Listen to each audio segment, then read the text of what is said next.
Hey there, I am back with another deck review, and today I'm going to be looking at Soundboards V2 from Patrick Varnavas and Kevin Yu over at Riffleshuffle.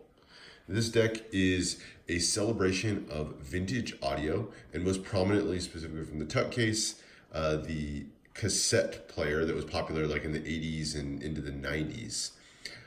So let's jump into it, take a look, see how they did it. Now the front of the Tuck case here is done in landscape mode, so a little bit different. And that's because the entire Tuck case is designed to look a little bit like a Sony Walkman. If you were around in the late 80s, early 90s, those were everywhere, incredibly popular. People would kind of plug in their headphones, listen to cassette tapes on these. So on the front, it says Soundboards, a little arrow there, poker-sized playing cards, stereo, and then kind of this dot pattern over here. So it's done in a red and yellow and white color scheme. And then you have right here, this is a kind of clear plastic window. So you're looking through into the cards here. And we'll look closer at the Joker in a second, but one of the Jokers are in the style of a cassette tape. So you can, if you put the cards in right, you can see the cassette tape coming through the window there. So very cool addition, very unique look to the Tuck there, and way to incorporate the cards into the design of the Tuck. As you spin it around, you have a volume knob on this side as well as a headphone jack. Round over here, you've got the actual buttons for the Walkman, so the play button, rewind, stop, and fast forward, and Soundboards there at the bottom. Turning this way, you just have some regular ad copy, so it's a 2500 deck limited edition, and then some mentions there, Patrick Varnavas and Riffleshuffle. And then over here, just says Soundboards with a note as to where you open it. So look at how you open it in a second, also unique. This is gonna be a recolored version of the back of the cards, but nice because it's done in a little bit of extra color. So you've got some silver ink on the silver and yellow ink on the red background, which looks very cool. We'll look at the design elements a little bit more closely when we get to the inside. Now, the other unique part about this is how the Tuck case opens. So there is no flap at the top like you normally look for. It actually opens here from the side. You can see how that opens there. Pretty cool look pretty cool way to open. Kind of unique and interesting. Although I will say there's kind of one annoying bit. So normally when the Tuck opens, there'll be little notches here so you can pull it back a little bit more, make it easier to get at the cards.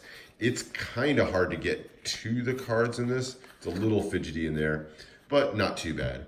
Now it is nice that this is made out of a hard plastic, so it's not something that's not hard plastic, kind of a synthetic plastic material. So it's not gonna tear or anything like that as you repeatedly use it there, but that's the one little annoyance of the Tuck case itself. There you go, that is that. Now, let's look at the cards starting with the back design. And here it is. So in contrast to the back of the deck, which is in the red, yellow, and silver inks, this is just done in red and white here. And it features kind of a layout with just packed with different vintage audio elements. So not just limited to the cassette tape. Most prominently, you've got the gramophone coming up here, you've got tape reels, and all kinds of little elements, including the center, which is just a record spinning in the middle. It is a two-way back design, even with all that detail. So always nice to have that. And there's a little bit of a closer look. You can see some of those little details as you work through the back of the card. So very nice. I think it's a lot of detail on the back of the card without getting excessively crazy. I think it's a lot of detail, but still works very well with the design of the cards. Extra cards that you get. So you do get a pair of Jokers. They are identical, and they both say Soundboards 2 on the label of a cassette tape. So that's the cassette tape that you see through the window of the Tuck case. It has Joker in cursive in the corners. And there you go. So 2 cassette tapes. And then you also get a pair of gaff cards. So you get one double backer and a blank face card. Always nice to get gaff cards. Now, the rest of the deck, there's only one customized card in the deck, and that's going to be the Ace of Spades. No writing or anything on the Ace of Spades, but it does feature a prominent spade pip in the middle, done in red and black.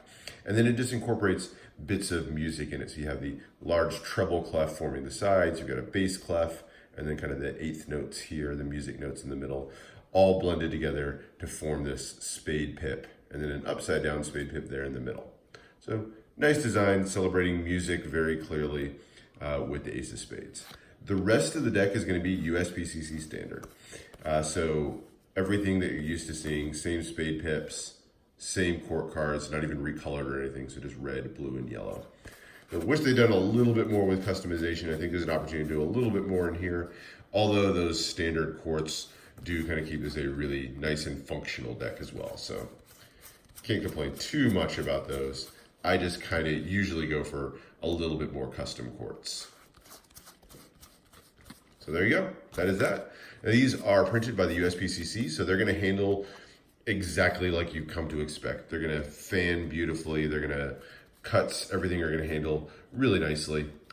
Just what we've come to expect from USPCC. So no complaints there whatsoever. What do we think of the deck? I like it as a highly functional deck, one that you could use for Magic, cardistry, just regular gameplay, just as easily for all of them. There's nothing in here that's going to make this particularly like a crazy art deck, but this is definitely one that, like, if you pull this out for game night with your non-card collecting friends, just the look of this from the tuck case to the cards themselves, it's going to stand out, be something that people are going to notice. So that is it for this review. Hope you enjoyed. That is a look at the V2 version of Soundboards. Let me know if you have any other questions, other decks you want to see. Subscribe for more deck reviews and other content, unboxings and things like that. And I will see you for the next one.